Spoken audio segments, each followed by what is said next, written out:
And welcome back to another episode of the Finance Bible podcast. You're joined with myself, Zeke, fellow co-founder of the podcast, Oscar. Mate, what's on for today? Good to be back, mate. We've got a very special guest with us today in his studio, John Pidgeon from My Millennial Property and Solvier, is it? Solvier Wealth, yeah. Perfect. Thanks for coming on today, John. Pleasure, lads. Thanks for having me.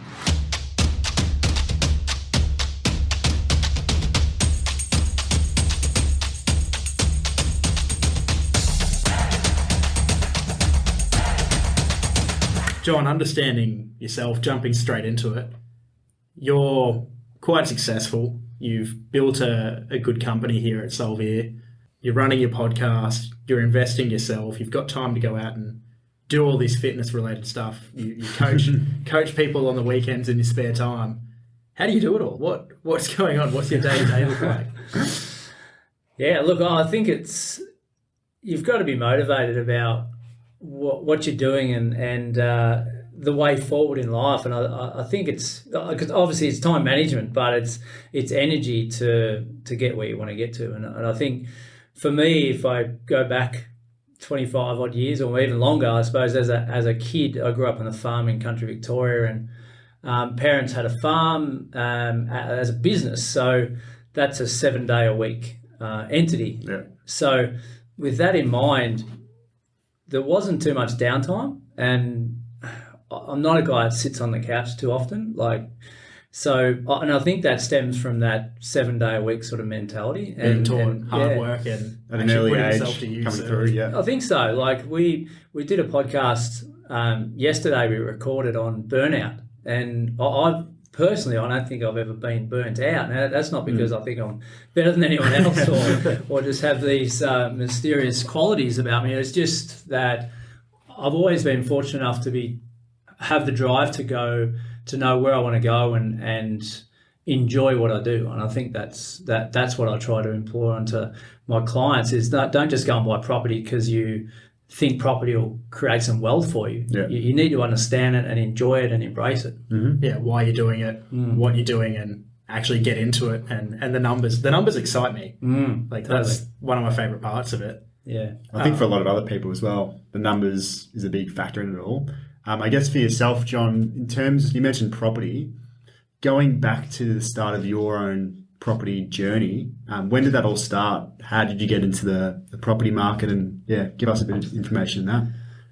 Yeah, well, I went away to uni in Ballarat to study teaching. I was passionate about sport at the time, and I probably didn't work hard enough at school to get decent marks to do really what I wanted. Yeah, so I all thought the same. a phys ed teacher would be good, so I took off to uni. And at that stage, I started reading a few books, and the internet wasn't around, so that shows my age, but there was the monthly property magazine, and I'd scroll to the back of the magazine and it'd show you what the 12-month and the 5-year and the 10-year growth performance was for literally every town and suburb around Australia. And I was just amazed by those numbers. And my uncle at the time, well, still was my uncle, but he was a bank manager, just recently retired, and he was talking about, well, the wealthiest people that came through the doors at Westpac, where he was working, were farmers who own land and business owners that have invested in property or land. Yeah. So it just made sense to me that everyone in Australia needs a property either to live in or to buy. Great Aussie dream. So you can see it, you can touch it, you can feel it, you can resonate with it. It just made sense, absolute sense. So I saved hard when I was at uni, working part-time, and then got a job in Horsham and went and bought a property, which was a joint venture with my sister. And you'll fall off your chair with these numbers, but we purchased for $64,000. So we put in $3,000 each, right? 10%. 10%. And it was renting for like $100 a week. So I'm sitting there thinking, well, this is a no-brainer. Why isn't everyone saving their $3,000 or $6,000 and doing this? But it just wasn't the done thing around my friends and family, and it was just work hard and and hopefully everything will work out itself. But yeah, and fortunately enough, that doubled in 3 years, and that was through no research of me or anything from a I suppose numbers point of view. It was just that's what happened at that time. Yeah. And that even got me more excited about property, right? So we split the profits, we sold it. I moved to Adelaide, started a business, and then I suppose the journey started from there. Yeah, wow. That's the good old days. Just a low price point, a few people thrown There's together. a very low bang, price you're point. on. Yeah, that's Different to nowadays. 65 grand property in Australia now. Where's that? Yeah, and I think probably for your listeners, majority of people in Australia live on the East Coast or in capital cities or larger regionals. And yeah, you're not finding those sort of properties, but that doesn't mean that you can't fit your price point. And Exactly. Whether it's, I don't know, Condobolin, Broken Hill, like there are $150,000 properties somewhere around the country. So if that means you can get in now and leverage your money and use the bank's money to leverage for the next 5 years, as opposed to going through uni and getting a HECS debt and then trying to save to buy that $1 million home, Yeah. I'd probably take the former. Yeah, exactly. One of the big pain points that we have on the podcast, and one of the more controversial discussions we have, it's not controversial, but you get divided opinions on it, is buying a first home versus buying an investment, or renting versus buying great an debate. investment. What's your view on basically, you've got 100 grand saved up. Do you go and buy a $600,000 home? Do you go and buy a $400,000 investment? Or does it depend on, your family, stuff like that? Yeah, it's a great question, and I answer this for clients every other day, and it's got a different response every time. It really does depend on you, your risk profile, your lifestyle choices, how old you are, have you got kids, have you got a partner, how loose you are. I mean, I rent vested for 15 years. Yeah. Right, and the whole rent money is dead money is true if you're not doing something with the difference. If you're not doing something with that money, making it then work. totally it's a waste of money. But so is interest to the bank if your property's not going up in value. So understand, are you okay with renting? Because when I was renting, I would always get constant commentary around why aren't you living in your own home? Yeah. Right? Because all of Everyone's us are. asking Right? family events. Yeah. Buying a house. When are you getting your first house? Yeah. Well, I don't want to live in my own home. I just want to have the flexibility. And I wasn't settled down at the time. I didn't have kids versus others that got married early, started to have kids. They wanted some sort of, I suppose, foundation. A home. Yeah. They wanted So somewhere it that was worked for theirs. them. The But- family home, grow up with the kids. yeah, and the whole good debt versus bad debt. Like you argue that yes, your owner occ is a bad debt. It's not income producing. However, it gives them a lifestyle and some comfort and some security. So you can't take that away from them. But just understand that it doesn't have to be that cookie cutter approach. Yeah. Yeah, exactly. In terms of, sorry, mate, you go. No, you're right. So at the moment, obviously, the last year and a half, or probably 2 years, interest rates have steadily increased, which have scared quite a few first home buyers in the market. Do you still think it may be a good time to purchase, let's say, an investment property right now in the current market, as some individuals are potentially scared for that, or do you think it's better to hold off? Yeah, the media's done an awesome job. 3 votes to the media for just talking people out of doing anything. Yeah. Right, it's just put a whole heap of fear, which it does well and sells media and whatever else. I think it's always a good time to invest. It's just about what you're investing in and making sure that what you're investing in works for you and your strategy. Interest rates have tripled, or I don't know. There's been 11 rate rises, so it's gone You lose track. It's gone pretty crazy. So we've now got a new strategy because we can't go on the strategy of 2 years ago because interest rates were 2%. So we need to change the goalposts of what we're doing. Does that mean we don't invest at all? No, it just means we've got a different outlook on it. Yeah. It may even mean a different location. And I think back to the owner occ versus investor. New York and London and those populated cities around the world that have progressed faster than we have in Australia because we're still new, it's not the done thing to own your own property in those locations because they're just simply unaffordable.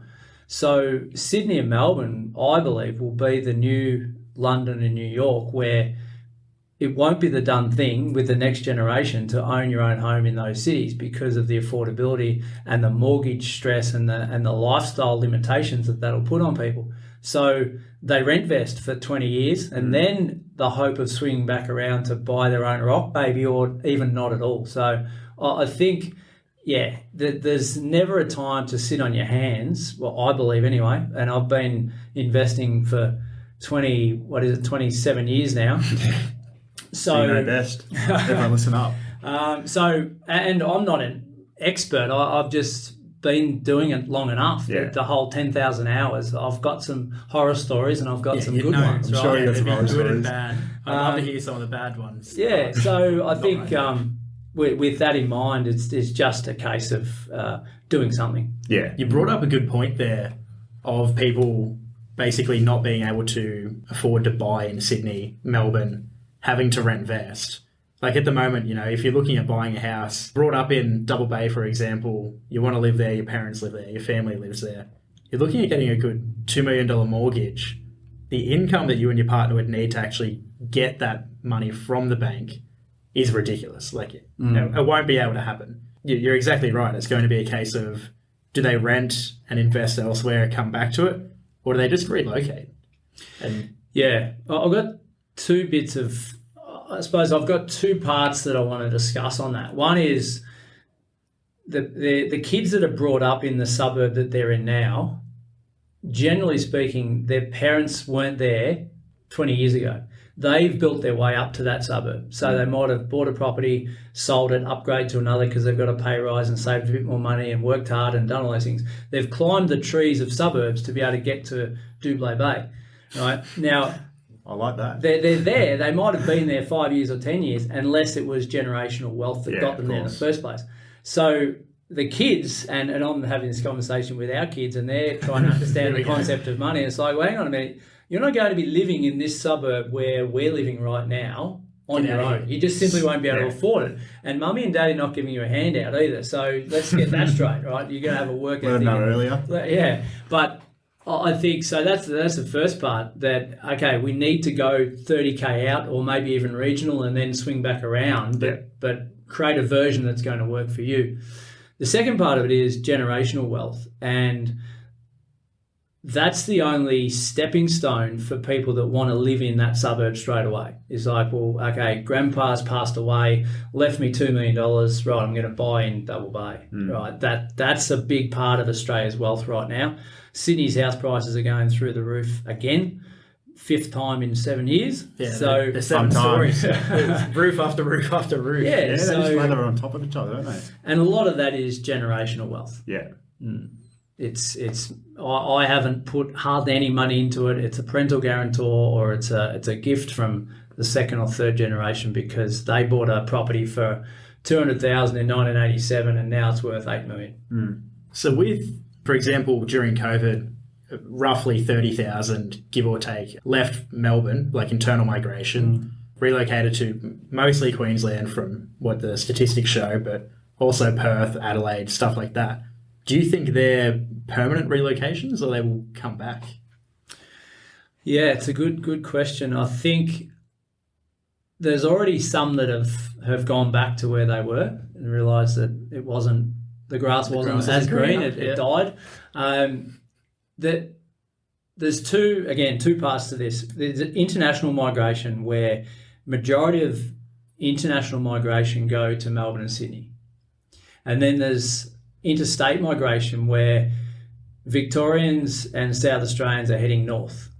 And sometimes they're stopping in New South Wales, but majority of them are continuing through to Queensland and relocating to southeast Queensland. So you got this sort of double whammy where people that move away from Melbourne, there's a truckload of them, but it's recovered by the fact that there's so much international migration into Melbourne, and it's just overtaken Sydney, I believe, in terms of population. So that's true. Yeah, because they chose to include. I did say that. Was it Milton? Or is it in the Melton? statistic, Melton. Yeah, Melton, that's it. And so it should. It's only 30k away from the city. Yeah, it's, but it is the sporting capital, so I've got thank you. I no always problems say that with to it Zeke, being. and he never. I don't agrees. disagree. You've got, mate, they've got F1. It's the only place in Sporting Australia capital of the world. Sporting capital of Australia. Or, yeah, if not the world. But There we go.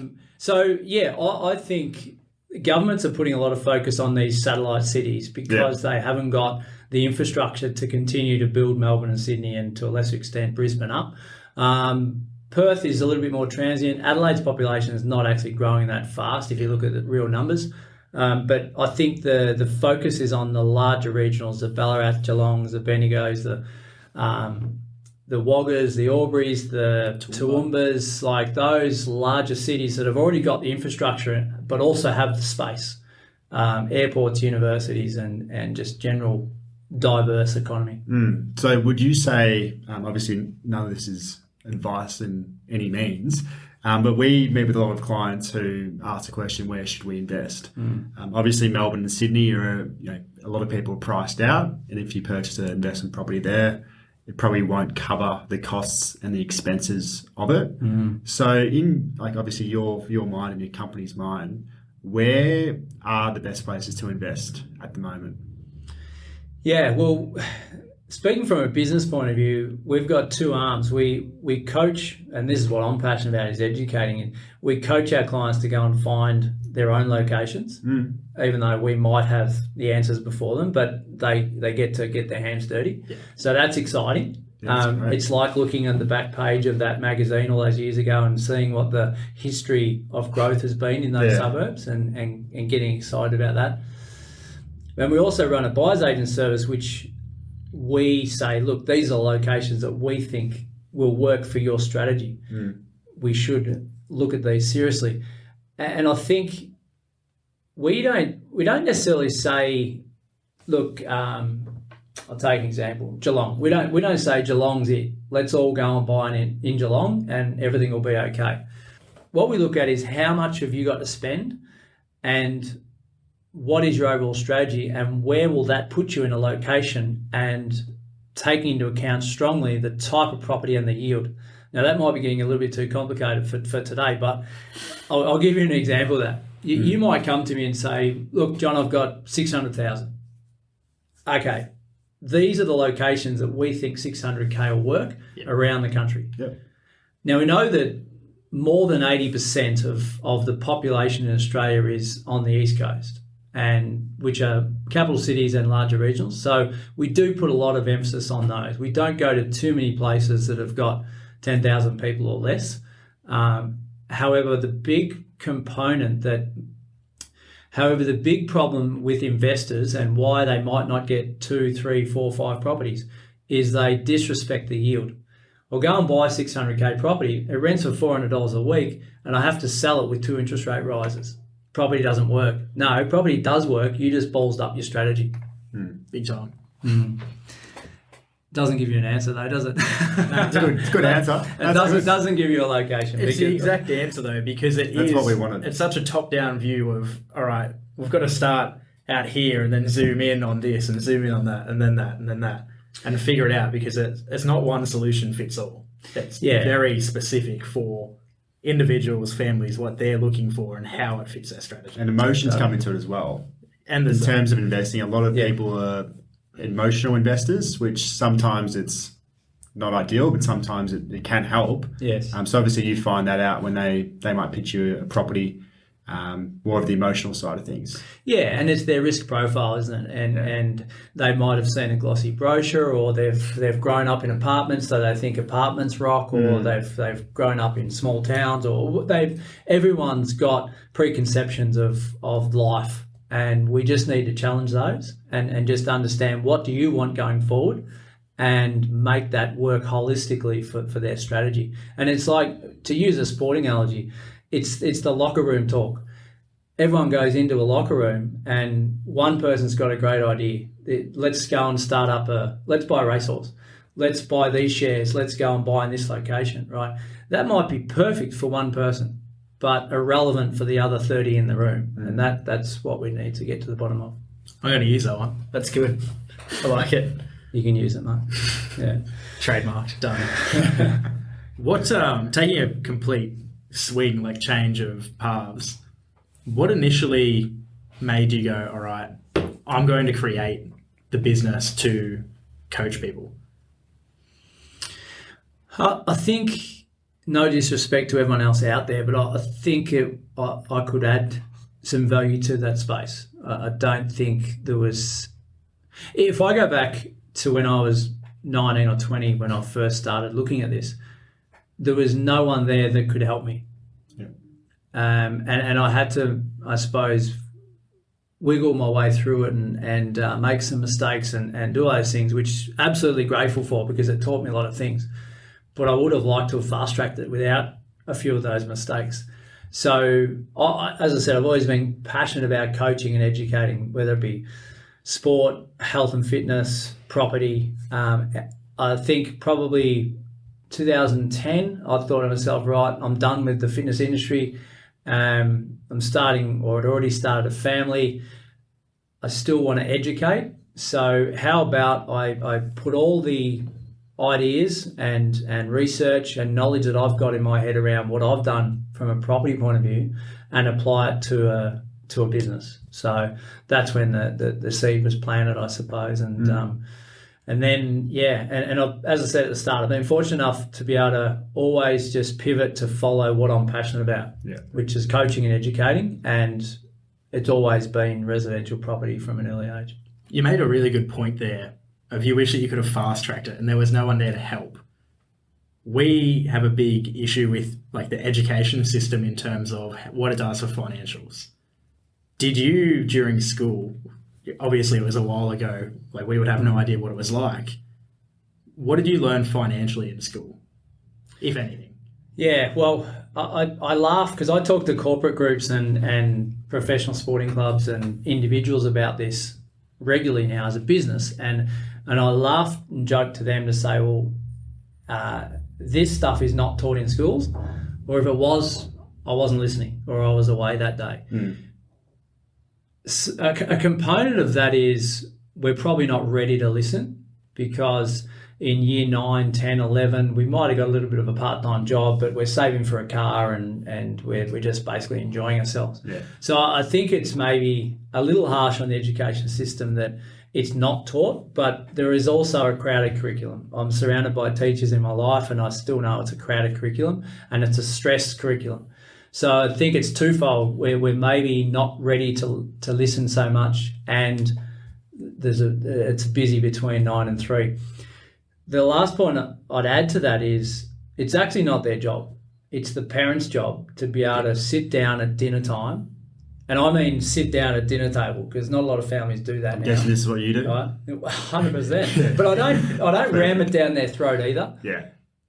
They learn by hearing. They learn by association. They learn by dad on the phone in the car. Like that, they learn by a lot of different means. But having just a conversation around the dinner table where we're just talking about money casually, and it's actually a spoken topic like health and fitness, like what we should be eating, like how much exercise we should be doing. That's as common as the topic should be because.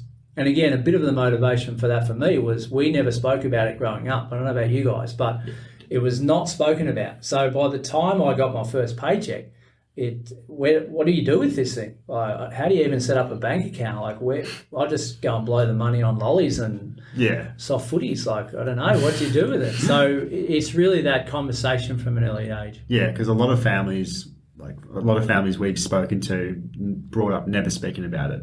Like you bring it up and just push it aside. So it's good that, I think growing up now, the individuals coming through as well with social media and all that helping, I think it's going to be more of a round table conversation for the future.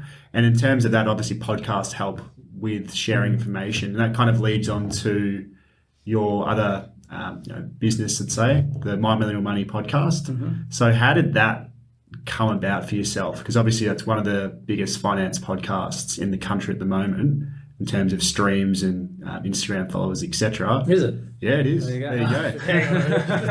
He's happy about that. No. I say that quickly because check podcasts. Don't pay And I said, attention. off air, we're talking about the fact that I don't listen to podcasts too much. But look, a good friend of mine, Glenn James, who is basically the founder. He had come up with the idea in the shower, so he says. He was a financial planner at the time, and I was running my business. And we'd been, I suppose, in general conversation around money and property and wealth and all those things. And I would pass my clients on to him that I think needed some financial planning and insurance and whatever it was or needed. And he would do the same with property, which is quite unusual. As financial planners, you'd understand that not a lot of financial planners send people to property guys or property people, exactly right? right? It's like, oh, kind of arch rivals. like, it's a bit like Essendon and Collingwood, isn't it? It is exactly what we're talking about. So One's better than the other. so thankfully we were both we both got it, and we had that sort of relationship going on. And he said to me one day, look, I'm thinking about running a podcast. Would you be interested? And I'm like, okay, yeah. What do we actually do with the podcast? Is it live? Like I literally swear to God, I did not know whether it was a live thing we'd do in front of people or how. Yeah. Anyway, That's great. so we said we'd give it 12 months, and that was, I don't know, 5 years ago, I suppose. And we gave it 12 months, and it had a bit of traction.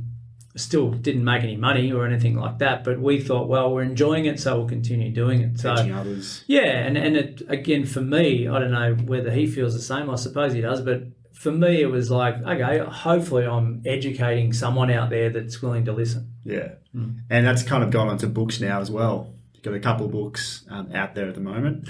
Yeah, so Glenn wrote a book, Sort Your Money Out and Get Invested, I think it's called, and just Simple, I like it. just co-wrote one with Shelley Johnson, Sort Your Career Out. So Nice. yeah, which is great. I mean, everyone learns by different mediums, don't they? It's really cool to drive a tractor or a car and listen to a podcast. That wasn't around 20 years ago, was it? Not at all. There's so much information on the internet, good, bad, or ugly, and which can also lead to confusion and maybe procrastination because there's so much of it out there now. Yeah. But the good old book, I think, is really good to be able to highlight stuff and just be in your own sort of moment. Yeah, make your own notes. Yeah. Whereas like when you're reading something online, you're on realestate.com, all of a sudden you're in Dubbo and then you end up in Broome and then you flick on something and there's a sponsored ad, so I'll click on that, and then I'm on YouTube and you're not truly focused like you are when you say read a book or distractions and agendas online. Correct. But a book is what it is. Absolutely. It's just there, you read it, you learn, simple. Correct. Yeah. So, old school but effective. No, it's good. We were speaking about this a bit earlier, off air, but we've got a few listeners who are in their 50s to mid 50s who haven't actually really invested before but are wanting to look into it. From yourself, obviously, you've got a bit of experience in the world of investing. What advice would you give to an individual around that age who hasn't done it before? Okay, so someone at that age, rightly or wrongly, might be feeling as though they've missed the boat. They might be feeling as though, gee, I wish I started this when I was 20. So the first thing I would say to them is you've still got time, and not to rush it with a high-risk investment like a racehorse. Right? I'm going to create the next week's. Yeah, that's high risk. That's right. So you've got time, and don't compare yourself to someone else. Yeah. And that's the biggest thing I see with social media is everyone's out there competing against someone else. And you've just got to stay in your lane and do what's in your control. So take action, whether that's just understanding what comes in and what goes out in your life, and I can save X amount per month. And then that builds to, now I've got an emergency fund, and then that builds to, okay, now I've invested in some ETFs or some shares, or I've added a bit more to super. And then, okay, I might actually get my first house deposit here. Or it might not even be property. It's got to be something that's going to work for their lifestyle. And I like to reverse engineer things and say, well, I'm 50 now. I want to retire by age 70. That gives me 20 years. What sort of performance can I get in 20 years? Like if you bought a property in Double Bay 20 years ago, there's a good chance you probably made a couple of mil. Yeah. Right. And people listening to this might say, oh, but it's not going to happen again. Well, it has happened for the last 100 years with real estate and shares in Australia. It's been performing at 7.4%, I believe, on average for the last 30 years.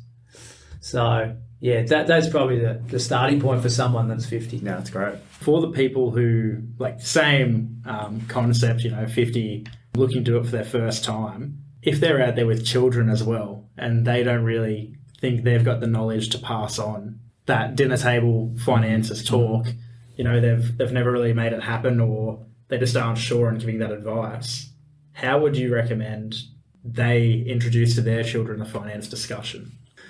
Yeah, good question. They're basically sitting there saying, I haven't got my stuff in order yet. How am I meant to teach someone else? Yeah. So it's like when you're on a plane and it's like, well, what do you do when there's a crash? Who do you help first? Yeah. Right. The oxygen. Yeah. You put your own mask on before assisting others, regardless of who the others are. So same thing in life. I think you've really got to get yourself dialed in, and we can fast track that now because there's so much information out there. So we dial ourselves in first, or put yourself in front, or put them in front of someone that can fast track it for them. And as I said before, it doesn't have to be school. And if it can't be done it can be done at home, but we've just got to teach them key basic concepts and then evolve from there instead of advanced strategies that they're not ready for yet. So once they've got that, then they can progress from there. So the other thing I'd add to that would be kids on average probably don't listen to their parents as much as others. You can say the same thing to my kid and that I've said 3 months earlier, and they say, oh, this guy's a genius. He's just taught me X, right? Even though I've said it 3 months earlier. So I think it is having someone from the outside in, being an influence or a mentor. And I'm big on mentors. Like, everyone should have a mentor or mentors, go-to people that they can ask questions about certain areas of their life. It might not be the same mentor for their whole life, but a mentor in a certain area. Because Australians, generally speaking, love helping people. If you said to me, oh, can you help me out with this, then I'd try my best to be able to do it if I physically could. It's funny you mention that. We do some cold calling for certain things, and that's one of the lines we use. Can we help you out for a moment? Can you help us out for a moment? Yeah. Of course I can. I hope I can. Hook, line and sinker. You're in. You're on. Time to pitch. On another separate note, we've got a lot of aspiring business owners, like people who want to get into business. They want to grow. Like, they're obviously trying to create something for themselves. You mentioned you had a business in Adelaide. You've now got this. You've got My Millennial Money. How would you advise someone on getting into opening a business, taking that big leap and really starting to move away from the rat race 9 to 5? Yeah, well, if they think it's a rat race, then that's a first tick, because they want to do something that they're not comfortable with right now. Yeah. So I think not everyone has an entrepreneurial mindset, but they may have a desire to change the outcome. So, and I was actually on one of the other podcasts, My Millennial Career, the other week with Shell, and I was talking about the moments in life where I pivoted from one to the other, and it was at a stage where, okay, I've just had enough of this. I've run my race here, and I'm not giving as much as I should be giving, and the tail signs are there. In terms of the recommendation, or what would I say to them? Number one, you've got to expect to be working hard. You've got to have a high work ethic, and you've got to have a goal and a vision that's higher than you ever imagined. So you've got to aim for the stars, and then map out a plan as to how that's going to be done. So look at it on a micro level, but first map out a macro to say, this is where I want to get to with this particular business. And you've got to give yourself a bit of a shock. Like, when I moved to Adelaide to start up a personal training business, I quit my job. So I really had no backup. I could have gone casual. Yeah, I could have gone casual teaching. So you quit and then went over? Just risk it all? Yeah. And I had 12 months leave without pay, but I was never going back. Yeah, right? okay. So in my mind, there was a bit of a backup, but it was done, right? Yeah. And I knew that every day I had to go and teach was a day that I'll never get back because I wasn't enjoying it as much as I should have. And that's disrespectful to the kids who deserve better. So I knew the more fly drops, back then it was fly drops and standing in the middle of the mall when you look like a clown and everyone puts their head down and walks straight trying to past avoid you. you. Yeah. You've got to be telling yourself a good story to say, well, the next flyer I hand out could be my next client. Yeah. And as a result of that, I don't have to teach next week. Okay, that's a positive. I'm going to do it. So you've got to continually tell yourself good stories and be motivating and be positive to yourself. And without sounding too uncool, you've really got to fall in love with what you're doing and continue to motivate yourself internally. And that's every morning getting up and saying, look, this is going to be a ripper day. I'm going to be doing this, this, and this. And there's no negativity. And then externally, we're motivating ourselves by having mentors or by reading motivational stuff, right? And there's, again, we spoke about how much there is out there to indulge in. Because most of social media is negative, right? There's not a lot of positivity going on there. So you really have to turn off that negative stuff, which is mostly the media and any trollers and all those things, and just focus on the good stuff. Yeah, and you see a lot of social media posts of entrepreneurs getting on their private jet, pulling up in their Lamborghini, all those things. And for aspiring business owners and the younger individuals out there trying to make it, they look at that and it probably just puts them down, comparing themselves to them. Correct. So looking to disconnect themselves from those posts, unfollow the account, making you feel pretty poor. Yeah. Well, as John said, stay in your lane. Yeah, you're in control. It's not bringing you value, just avoid it. And obviously your book with Shelley will have all these, the career, business kind of mindset tips as well. Yeah, so I didn't write that. I didn't have any involvement with that, but Shelley and Glenn wrote that. Shell's extremely talented in that space, but they talk about those things like burnout and asking for a pay rise and changing jobs and changing industries and how we go about that. So we know that, I think on average, just saying the other day, like someone will have minimum 6 or 7 jobs through their life, if not double that. So we know we're not going to be a loyal supporter of someone for 30 years now, like maybe used to be. But knowing that you've got to either reinvent yourself in the role you're in or follow your passions and go and run your own business, but expect to work more hours and get paid less for that in the initial stages if you want to make it, if you want to last it longer than the average business owner, which is 3 years. So you've got to get to that mark first. And I think, just knowing that you're trading your time for money in a positive way and it's going to be your benefit. Whereas some people can't get their head around working for someone. Why should I go and do this extra? Because all that's doing is lining the pockets of the boss. Their pockets up, And again, I talk in the corporate workshops I do is like adding value in the workplace. It's the easiest thing to do. Like if I was a 14-year-old starting out at McDonald's, I'd be getting there 10 minutes early. I'd be asking what I can do more of. I'd be a good team player. I'd be motivating. I'd be helping out others that might be junior to me, and then I'll be asking for, okay, what's some high responsibilities? This is where I want to be manager of this place in 4 years. Like if a boss came to me, if a young kid come to me and said that, there's a good chance that I'd be watching their progress. Yeah, you'd know they're one of the ones that I'm going to take forwards. We actually brought that up in one of the podcast episodes we did. I worked at Macca's. All of my family's worked there. I've seen hundreds of people go through it. And you can pick out the ones who have a work ethic. They're the ones who come in, they get there early. Yeah. They want to progress. They want to learn everything. They're stationed on fries for 5 weeks, and they're over on the line going, which is where you make the burgers, going, mate, I want to do this. Help me do this. Yeah. So you're exactly right. Another point that I wanted to go to, you're doing a lot of things at the moment. You're, as we said at the very start, coaching, exercising, running businesses, doing podcasts, having dinner with your family every night still. How do you balance it all? Are you waking up at 1 o'clock in the morning? Are you going to bed at midnight? Like what is the deal there? Sleeping. Yeah. I suppose I look at the 24 hours. There's 168 hours in the week, and you choose what you get to do with them. And you break the 24 into 3 lots of 8. You work for your 8, you leisure for your 8, and you sleep for 8. Depending on your time in life as to how much of that portion of leisure and sleep you want to get to where you want to get to. And that work of 8 might turn into 14 one day, just because you've got a goal and you want to drive to it, and you haven't got kids and you don't have to coach a footy team, and you're not training for anything, and all this, you haven't got a wife or a husband or whatever.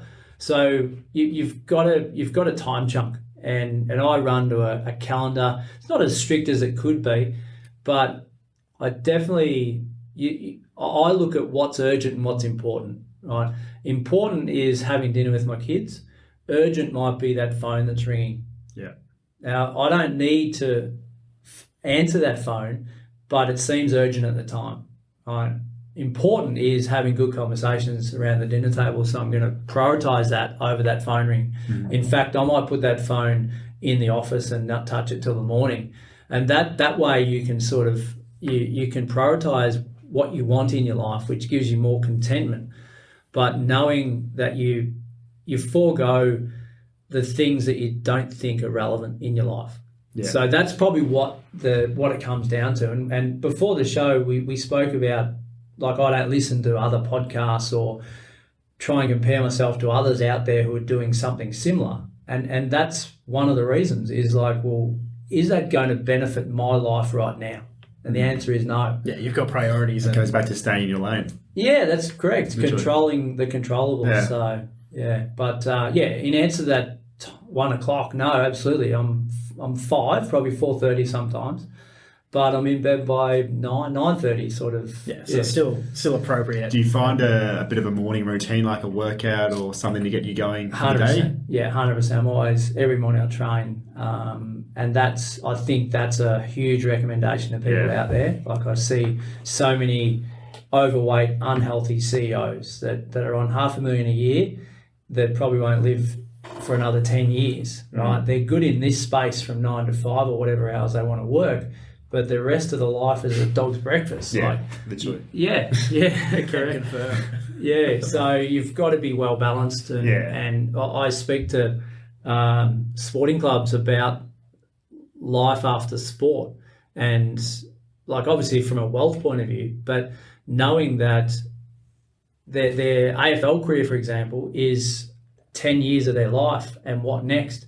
If on a pizza slice, if we divide it into 4 areas, what focus is in those 4 areas? For most of the players, the focus is in one slice, and that's their AFL career.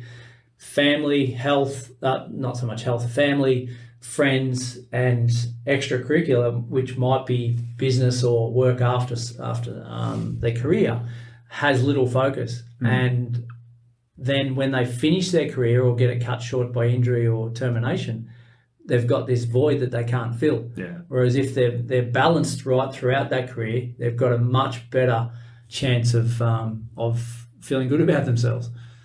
Yeah, I think a lot of AFL clubs and probably just sporting clubs in general are pushing for their athletes to do something in terms of running a business, going to uni, doing a trade on the side for that reason. Because I think it's been identified now, especially in the last 20, 30 years, that a lot of players just focus on sport, might be cut down early, and then you're just screwed. Yeah. So that's a big factor. Yeah. A lot of clubs in America now are starting to actually employ like financial planners or life coaches and stuff for their team. So when they're done at training, stick behind for 40 minutes or whatever, they're going to have them in, they're going to talk to you, or you can book a one-on-one. Yeah.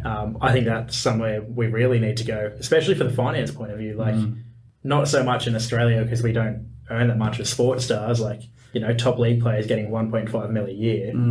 But NBA earning 60 million a year or something, and then all of a sudden you retire, your income stream's gone. What do you do? Yeah. Well, it's the contentment as well. Like, I wake up and I need to have a purpose. I need to have something that I can hang my hat on and be motivated about. Yeah. And it's also, what do you do with the money? So a lot of athletes might be on 600 for 5 years, like really good coin. but they just spend it all. If they put that into investing in those stages of their lives when they can afford it and get ahead of the curve, like that puts them a lot further apart from the average Aussie when they do retire as well. Yeah, 100%. One last finishing point. If you could give any tip or any bit of advice, doesn't have to be finance or fitness or whatever, just anything, to your younger self, what would it be? Oh, you're limiting me just to one, or No, you can go. You can go for as long as you want. yeah. There's so many things. Look, I've definitely been fortunate in the case. I don't have too many regrets. Like my father died when I was 17, so I think that instilled some sort of motivation that I wanted to have an impact on the world, and I suppose running away from something that I didn't have as a kid. Now, what I mean by that is they were working 7 days a week, and not many times I would have had my parents watching me play sport. Now, I didn't sort of think too much at the time, but when you start to become a parent, you're like, hang on a minute, didn't see them there that often. Right? Now, I totally get that was because it was work, and it was, work hard and whatever, but he never got to enjoy a retirement.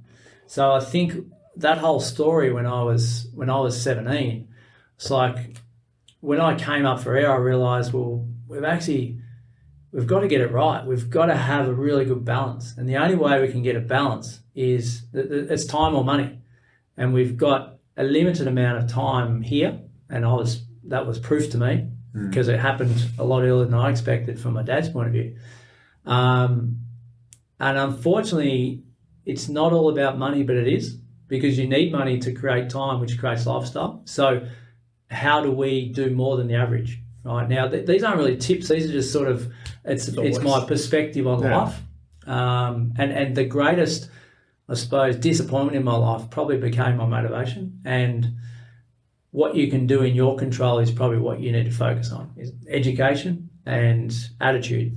And thankfully, I've had both of those in spades because I'm prepared to get out there and do it. So for anyone listening, they're the two things. Attitude and education is probably what you need to be able to carve your own way and not be reliant on others so much. Yeah, that's awesome. That's a really good, not so much a piece of advice, but something for everyone to think about. If our listeners, any of them, want to get in touch with you, learn more about you, anything like that, where should they go? Not on socials. I don't get on there much. Well, it's not yourself. No, it's not me doing it. Doppelganger.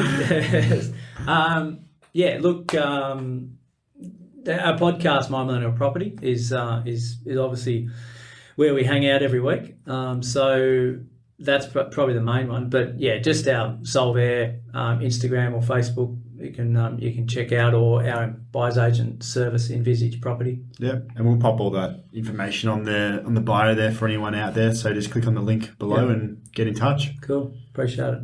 Cool. Well, thanks a lot for coming on the podcast. Though. It was great to finally meet you and learn a bit about yourself and tips and tricks. Yeah, there's really good bits of advice and stuff in there for all your listeners. So enjoy it. No worries, guys. Pleasure. Cheers. Thank you. In the comments.